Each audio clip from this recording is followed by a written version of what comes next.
This is Tin Caps Baseball on 1380 The Fan and 100.9 FM. Welcome back, everybody, to Tin Caps on Deck, the Tin Caps pregame show brought to you by Hoopie Insurance Services. Tin Caps back home after being on the road all last week at Lake County, and they're going to take on the Great Lakes Loons, the high A affiliate of the Los Angeles Dodgers. Tonight, game one of a six-game series. And we get a chance to reacquaint ourselves, if you will, with the manager of the Fort Wayne Tin Caps, Jonathan Mathews. And I say reacquaint ourselves. You had a week off last week, and it's unusual in baseball for the parent club to give their affiliate coaching staffs a week off. But you got to stay home, so to speak, and home being Iowa. First question, how did you enjoy the week away from baseball?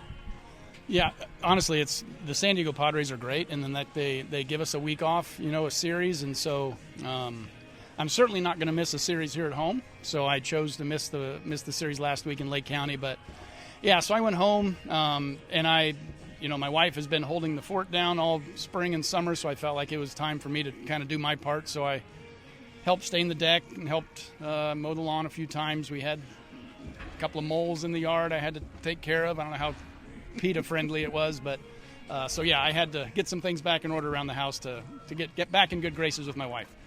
It's always good to be in good graces with your spouse. I can tell you from over a half a century of experience, better to be on the good side than the bad side. Silly question of sorts. You're away from the game for a week. How much did you think at all about baseball? I watched our games at night, so I was hands off. I let Luis Mendez was the acting manager, our bench coach, and he does a great job. He's great with the schedule. He's a baseball guy, so I didn't have any worries at all. I just kind of, when I got done with my yard work, I would sit in my easy chair and put the games on the computer, and so I did watch the games. But as far as worrying about the guys being in good hands or any of that, I had no reservations about that at all. Being away from the team, and as you say, watching the games on the computer, you get a different perspective of the team, didn't you? I do, and honestly, I have a different team now when I got back here. We had a lot of moves we had to make on the Sunday before the guys went on the road. We sent some guys up, some guys down, and we got a lot of new guys in on the roster. So today, it's kind of me reacquainting myself with not only the guys we've had here, but kind of introducing myself to the new guys. So I'm excited about them being here. I think they're excited about being in Fort Wayne, and I can't imagine that they would have anything other than glowing reviews about Parkview Field and Fort Wayne, especially after this week. I'm assuming that you had a chance to see some of the new players at spring training? Yeah, I was around basically all of them. Some of the pitchers I wasn't around as much, but the position players for sure. So we kind of know what we're getting, and I'm excited for these guys, and they're happy to be here. Well, the second half is underway, and in spite of the two losses on Saturday and Sunday, the team has a winning record, 5-4, game and a half out of first place. And you get to take on the leaders in the East in half number 2, Great Lakes, this week, a team you only saw once back at the opening weekend of the season. Any recollection of the Loons? Just that they're always good. The Dodgers system, they do a nice job. They always have good arms. And they have guys that can kind of swing the bat, and they like to run. So it's a good test for us. Yeah, and that was, when we played them early in the year, I know we played a doubleheader on Easter Sunday, and it was 37 degrees and snowing. So this is kind of the opposite end of the spectrum today. So, but yeah, it's always a good test when the Great Lakes comes to town. Speaking of the weather, and you mentioned cold and dreary and what have you back in April, but this week it reminds me of the 4 years I lived in Texas. Hot, a little bit of humidity.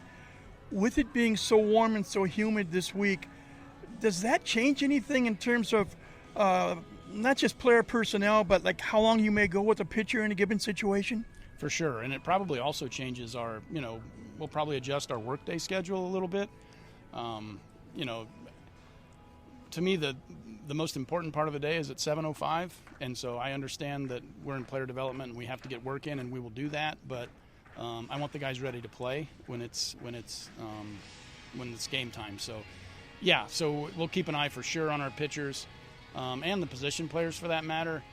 We've talked to them a lot about hydration, making sure they get sleep, making sure they recover, because this weather, it'll beat you down. It's Midwest summer, and we're all used to it, but a lot of these kids probably are not. Final question. You have Matthew Watson on the bump tonight, and he pitched really well last week. Hopes and dreams for what he does on the mound tonight? Similar to last week. He attacked the hitters. He threw strikes. He managed the game very well. So he's constantly taking steps forward, and I hopefully expect another step forward this week. Well, again, welcome back to town. Welcome back to the game you love, we all love, called baseball. And hopefully enjoy this week at home. Going to be big crowds, 4th of July on Saturday night. The goal is to hit the 10,000 mark in attendance. Never been done before, but enjoy the week. I certainly plan on it. Thanks. That's manager Jonathan Mathews. Back with more in a moment on the Tin Caps Radio Network. Podcasts by Federated Media.